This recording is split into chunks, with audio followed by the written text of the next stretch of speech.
Okay, so a lot of you guys have been asking me on why have I been learning to use controller lately, Vesper.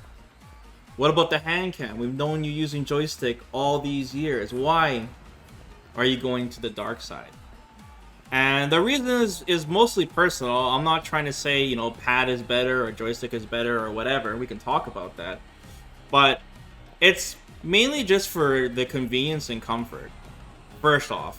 And a little bit more of like how I predict Street Fighter 6 is going to go. So, first off, just using a pad in general, I'm so jealous of how you can be in literally any posture you want.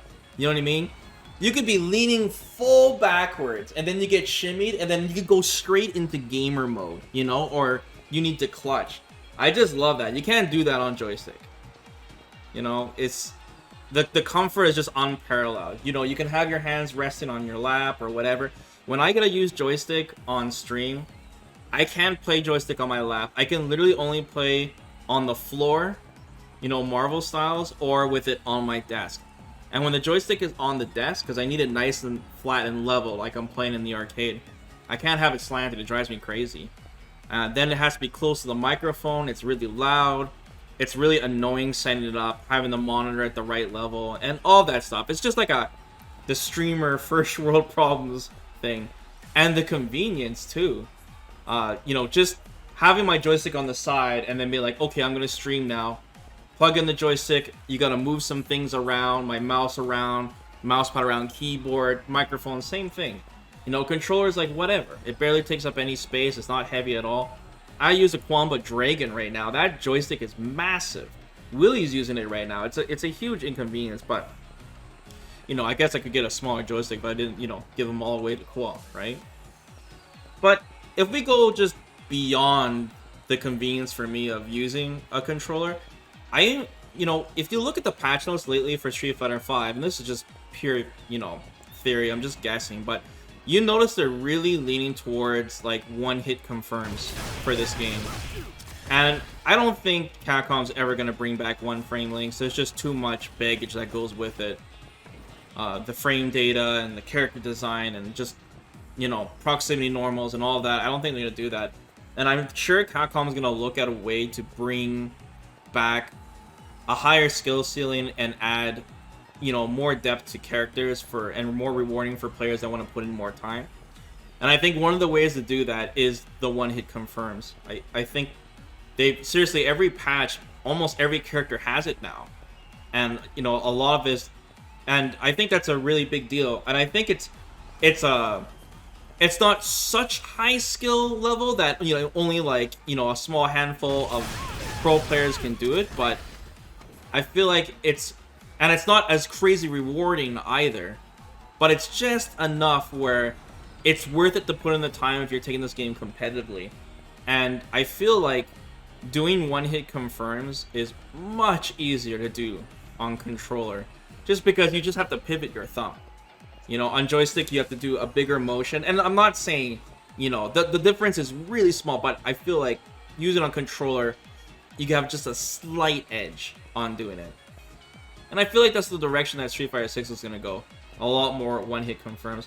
Another thing, too, is the dashing. Everyone knows hitbox, controller. They have really fast dashes because you can barely see the opponent even twitch when they're dashing. And I think the dashing in Street Fighter 5 is absolutely absurd. So I don't think this is going to carry over to Street Fighter 6, but it's noticeable. When I play people online, I can tell right away if they're using controller or joystick. I can tell right away.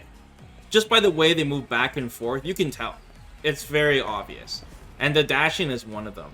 And I think that's, if they continue to have these absurd dashes in Street Fighter 6, then, controller or hitbox or whatever will have a very, very, very slight edge on that too. Charge characters, another thing as well. And I just feel like, with input leniency now, I feel like, and just the way you don't need plinking anymore to do your B&Bs, I just feel like you don't necessarily need to use joystick anymore. You can play on controller if you want. They're trying to make these games accessible. You can get away with using on controller. Now, that's not every fighting game, obviously. Just take KOF, for example. That doesn't have input latency, and there's some motions and combos in that are pretty tough to do on controller. But versus Street Fighter, I don't think input latency is going away anytime soon. So I think using a controller is fine.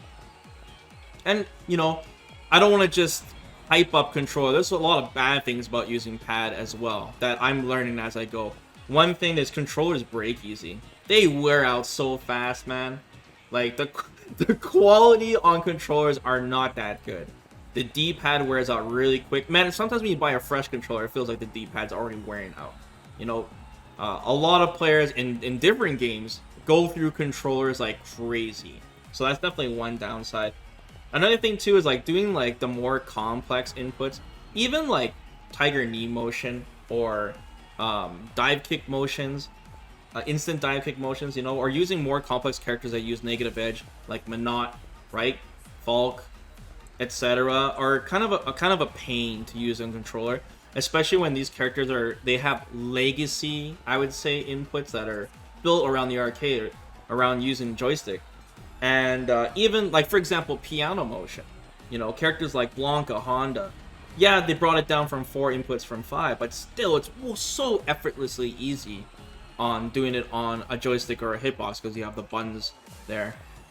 And, yeah, piano motion. We'll see if it even continues in Street Fighter 6. You know, Chun-Li, they gave her a core circle forward to do instead. Maybe they'll do that with the other characters as well. And another problem with the controller is the obvious fact that controllers are not made for fighting games, period. Full stop. They're not, dude. We were just discussing today on the stream how to do EX moves properly. Everyone has a different method, and there's really no really good consistent method. You have to find what works for you. And it's really frustrating if you use any of the back buttons because they're analog and they require a range of motion compared to your other buttons. And if you have different buttons that have different range of motions, then you're going to have inconsistencies. And when you're taking this game seriously and competitively, it can be very frustrating to drop EX moves. Me learning controller, dude, I drop so many inputs all the time. I'm getting a little bit better, but I still drop EX moves. Even today, we were dropping stuff, so that could be very frustrating. I guess the final con, I would say, is that controller is just not as cool as using a joystick, you know? Like, a lot of people are really proud of either building their own custom sticks or having their own custom parts. And it's really cool having your own, you know, personal joystick or hitbox that you bring to tournaments, and, you know, you have your artwork on it. It's really sick, and it's like, it really stands out, especially if you go to the airport. But seriously, like, you know, people are like, what is that? You know, like, it's, I can see people being really proud of using a joystick, and me growing up in the arcades, you know, I love playing on joystick. It's just like the most nostalgic feel, and it's like, it's something really unique for fighting games, you know, seeing people play on joystick. If you want like a screenshot of what defines like fighting games, it would be like 2 dudes playing, you know, on joystick, playing something, right?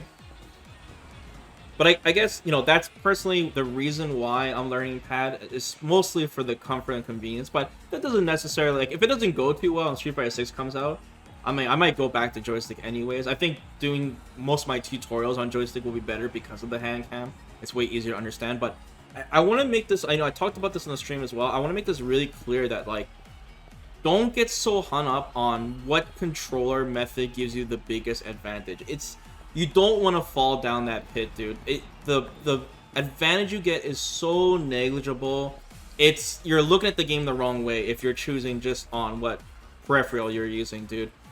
If you've grown up all your life playing on pad and you like playing on pad, then do it, man. If you grew up in the arcades like me and you prefer joystick and you need that extra dexterity and, you know, all the buttons, then play on joystick, dude, right? And if you want to be like your hero Daigo and play on hitbox, then play on hitbox, you know? It really depends on what fighting game you play. It depends on what character you play, right? If it's a charged character or not. And it depends on your style of play too, how complex your inputs are. You know, there's people that can play fantastic on keyboard. You know, it's whatever you're comfortable with. The advantage you get is so small. It's so small that it's better just to play on something you're comfortable with. That's the bottom line.